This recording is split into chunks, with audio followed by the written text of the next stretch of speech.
Aujourd'hui, je vais vous partager mes astuces et techniques pour monter vos vidéos 10 fois plus rapidement sur CapCut PC. Si vous êtes un monteur vidéo débutant à la recherche de conseils pratiques, alors vous êtes au bon endroit.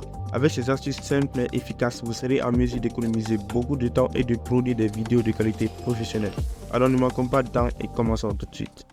Alors, une fois que vous atterrissez sur CapCut, la première chose que vous allez faire, vous allez importer une vidéo. Alors moi j'ai importé cette vidéo, je vais juste l'ajouter sur la timeline. Une fois que vous l'avez ajouté sur votre timeline, la première chose à faire, c'est de venir ici et d'appuyer sur modifier.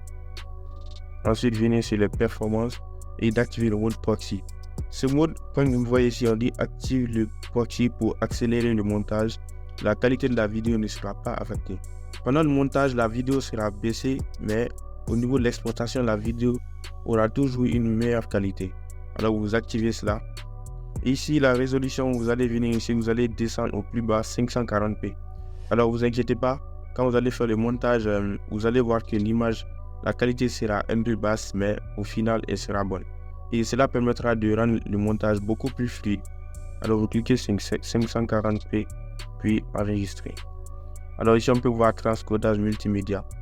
Là, le mode proxy est en train de s'activer sur la vidéo sélectionnée, la vidéo qui est là. Ensuite, deuxième chose à faire.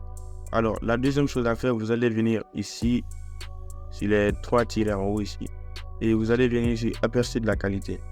Ensuite, ici, normalement, c'est coché sur prioriser la qualité, prioriser la résolution de l'écran. Et là, ce que vous allez venir faire, moi, j'avais déjà sélectionné cette option. Vous allez juste cliquer sur prioriser la performance. Prioriser la fluidité de la lecture. Parce que quand cette fonctionnalité n'est pas activée, parfois elle a tendance à se bloquer à certains endroits. Et lorsque vous activez ça, la vidéo sera beaucoup plus rapide lorsque vous faites le montage. Alors la troisième chose à faire lorsque vous faites votre montage, c'est que vous devez venir ici. Vous devez activer toutes ces options.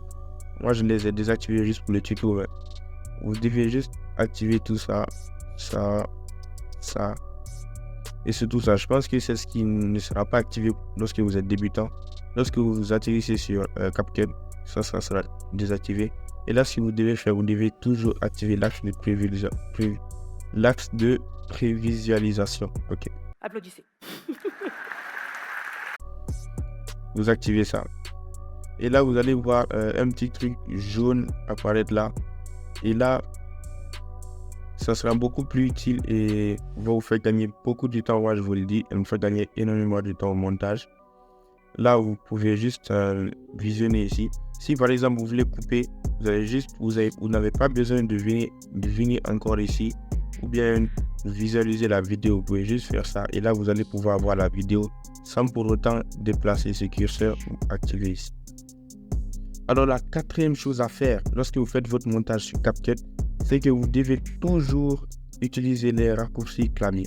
Oui, lorsque vous êtes débutant, vous n'êtes pas encore familiarisé avec les raccourcis, mais vous devez absolument les utiliser. Ça vous fait gagner un temps fou. Ça peut vous faire gagner plus de 2 heures, 3 heures sur un seul montage. Alors, les raccourcis, si vous voulez voir les raccourcis, vous pouvez juste cliquer ici. Et là, vous allez voir les raccourcis. Diviser S, tout diviser, CTRL SHIFT B. Et là, vous pouvez aussi modifier les touches en fonction de ce que vous préférez. Alors, moi, j'ai mis S parce que là, pour moi, c'est plus facile. Je suis habitué à ça. Et là, je vais vous montrer quelques raccourcis que j'utilise au quotidien. Les meilleurs raccourcis. Alors, si vous êtes débutant, ce que vous allez faire, si vous voulez couper une partie, si vous voulez les diviser, vous allez juste cliquer sur la partie que vous voulez couper. Par exemple, je vais choisir ici. Vous allez venir ici, diviser. Et là, cliquez ici. Et là, ça vous fait gagner, ça vous a pris beaucoup de temps. 3 clics, un truc comme ça. Et en plus, vous allez revenir ici, sélectionner encore. Alors, ce que vous pouvez faire avec les raccourcis carrés, vous pouvez juste venir sur la partie où vous voulez couper. Vous venez juste là, par exemple. Ensuite, vous cliquez juste sur S. Là, ça a coupé. Ou vous voulez enlever encore S. Et là, ça a coupé. Ensuite, vous retirez la partie que vous voulez supprimer. Et là, il y a aussi une autre technique.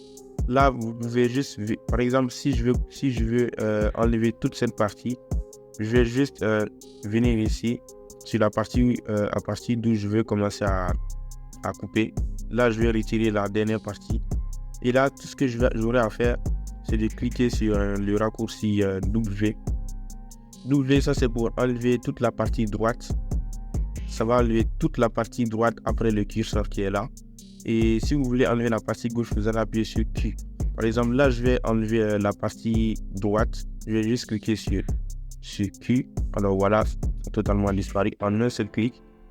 Et là, si j'ai envie d'enlever cette partie, par exemple la partie gauche, je vais juste cliquer sur Q. Et voilà, ça enlève la partie gauche. Vous voyez que les raccourcis, ça fait gagner un temps. Voilà. Un autre raccourci que j'utilise très souvent aussi, c'est la touche CTRL Z. Bon, c'est un raccourci un peu basique, mais peut-être que vous ne le connaissez pas. Si vous avez fait une erreur, vous avez cliqué sur une touche accidentellement, vous pouvez juste appuyer sur CTRL Z. Là, vous allez revenir à la dernière action que vous avez faite. Et si vous voulez revenir sur l'action que vous avez déjà faite, par exemple là, au lieu de cliquer sur rétablir sur les flèches ici, vous allez juste cliquer sur CTRL SHIFT Z. Là, ça va encore revenir au point de départ. Ouais, c'est très simple. Et là, vous allez pouvoir monter votre vidéo beaucoup plus rapidement et gagner plus de 3 heures ou plus même si vous êtes sur CapCut. Alors, c'était tout pour ce tuto. Si la vidéo t'a plu, dis-le-moi dans les commentaires. Si tu veux savoir comment j'ai fait mes miniatures YouTube sans Photoshop, je t'invite à aller voir cette vidéo. Allez, ciao!